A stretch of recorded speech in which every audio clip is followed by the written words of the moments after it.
You gave me cookie, I got you cookie, man. Gave me cookie, got you cookie. We're even. We're even, Schmidt.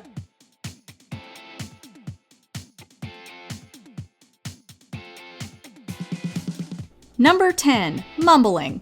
If you used to watch actors mumble or whisper their lines on New Girl and think, shouldn't they have used a better take? You aren't alone. Let us take you out tonight, okay? And that way you can feel like you're going on a date first. There were some TV veterans working on the show who felt the same way at first. This new technique that actors use to get through some longer passages while still keeping the energy up went against all the old school ideas of comedy and performance. Sorry I'm late. There was a TV crew by the Staples Center, so I had to jump around behind the guy to get on TV. But the good news is I got on TV, so I think I'm behind the news. However, show creator and EP Liz Merriweather loved how real it felt. And it didn't take long for everyone to see how funny it was and to get on board. It's that line that haunts her, that consumes her, that rings in her ear for all of eternity, granting you immortality. You're damn right. Immortality. Come here. Number 9. Jay Cutler. One of the funniest ongoing gags throughout the run of the series was the way Schmidt would mispronounce certain words. Why would I think about you? Because we're friends. We're not animals. We're men, Schmidt. The only time a man is allowed to think about another man is when that man is Jay Cutler. We'll get to how it all started later in this list, but for now, let's just enjoy his take on ex-Bears quarterback Jay Cutler. These mispronunciations definitely weren't scripted. I don't know who Jay Cutler is. Why are you saying Cutler like that? But is there a New Girl fan out there who uses coupons at the grocery store and doesn't call them coupons? We'll pack our lunches, we'll cut out coupons. It's coupons. Coupons, yes. No, you're saying coupons. It's fine, it's not important. We'll cut out coupons. But if we're gonna do this, we're gonna have to go to the bank now. Actor Max Greenfield loved doing these mispronunciations so much that sometimes the crew would have to ask him not to do it in a scene that was supposed to be a little more serious. Number 8. Water massage. Let's not do this. Let's not take off our clothes. When we talk about unscripted moments, we aren't just talking about dialogue. Sometimes a character's reaction can be just as improvised as their words, which was the case with the water massage scene in Season 2. What do I know? We're taking our pants off? Okay, keep those underwear on, am I right? In this scene, Tran gives Nick a water massage in an attempt to calm and relax him. Prior to filming the scene, the crew brought in a professional water masseuse to explain to actor Jake Johnson how he should react to the experience. Why are you cradling me like a baby, friend? This is not how guys of my generation hang out. Well, once he was actually in the water, Johnson felt uncomfortable and decided to go with it and play that up in his performance. Oh, that's my butt. This is intimate. It definitely doesn't look very relaxing. Number 7. Nick and Jess fight. Usually on a single camera comedy, filming is done with the camera on one actor while the other actor is off camera reading their lines. You're saying you want the... No. Not with you, no, blah. Don't say blech. I don't want I'm it. not disgusting. It's not an unheard of thought.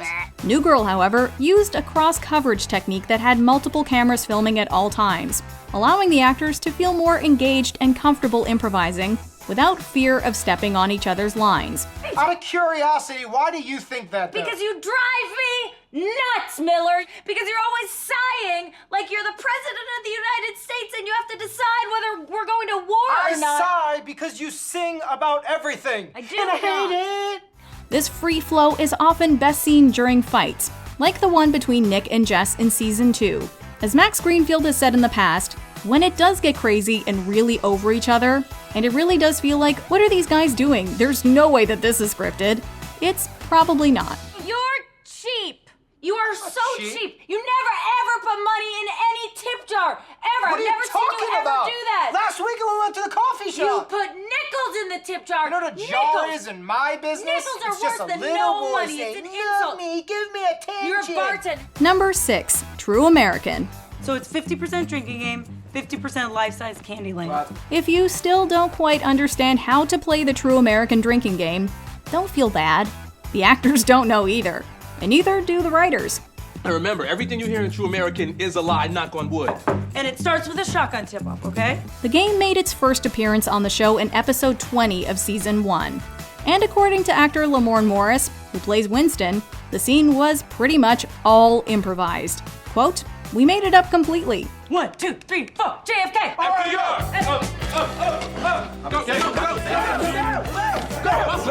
Russell, you're in the lava, man. All the script said was, they play a drinking game called True American. This hasn't stopped people from asking for rule clarifications from the actors, though. Says Morris, quote, "I have people sending me photos of them playing and questions of them debating the rules with friends, but I have no idea. I have no clue what these answers are." My name is Eli Whitney, and I created the cotton gin.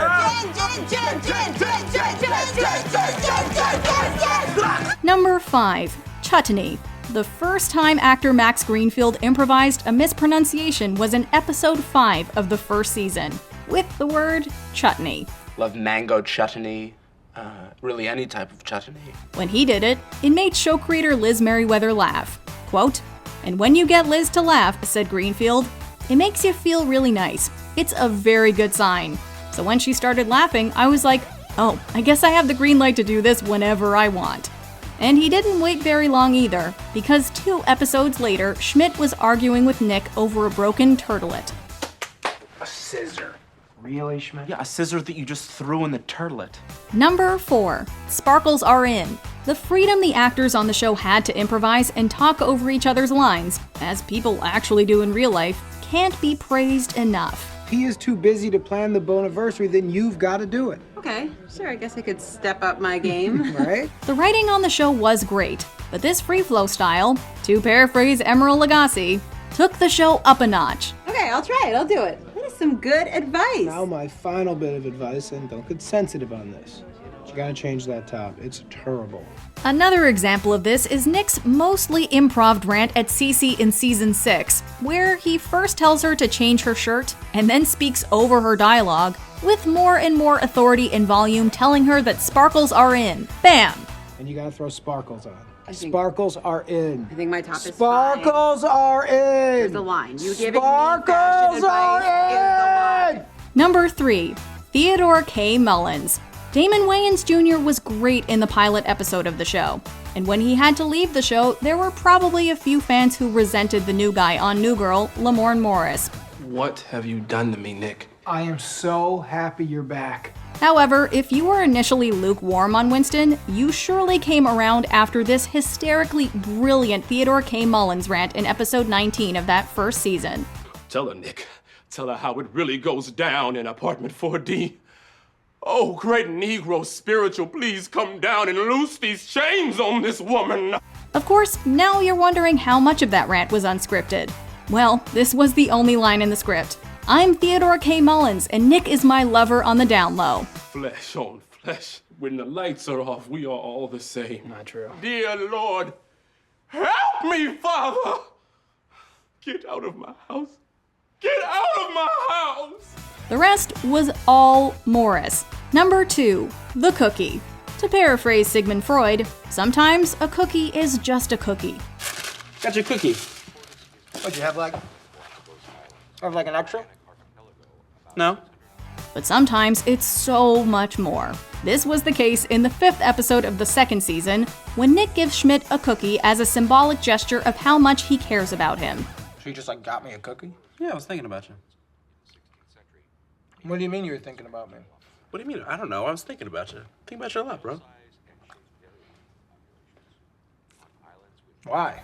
Jake Johnson later posted a part of the script from the now famous cookie scene on his Instagram account. And as we see, this is another great example of the freedom the actors had. First off, the repeating of the line, "gave me cookie, got you cookie" 5 times wasn't scripted. You gave me a cookie, gave you cookie. Gave me cookie, got you cookie. You gave me cookie, I got you cookie, man. Gave me cookie, got you cookie. We're even. We're even, Schmidt. But there are smaller things too, like leaving out or adding a word here and there. Co-showrunner David Finkel has called the final result, quote, "so real." Number 1, Romance Flashback. The series finale features another classic Nick and Schmidt flashback scene, and it was pretty much all improvised. Sheesh. Sitting pretty close to each other, don't you think? The scene flashes back to when the guys first moved into the loft, and are talking about what the future might hold for them. A lot of cool stuff's gonna happen in this loft, huh? You're telling me, man. What do you think's gonna happen here in the next chunk of our lives? In the script, Schmidt says, "I'm gonna hopefully meet a girl and have a kid." And Nick responds, "Maybe I'll be a writer and fall in love." According to Johnson, quote, "That was all that was in there. I think I said to him, 'What does she look like?' And he improvises exactly what I look like." It's one of those things that's so perfect to the show and the characters, you can't imagine it wasn't written that way. But it wasn't. What does she look like? Sexy. Keep going, right off the jack. Just like, you know, like shows up, but like casual, you know what I mean? Like Yeah. wearing a beanie and like a little hoodie, you know what I mean? Like sort of like an orangish red hoodie.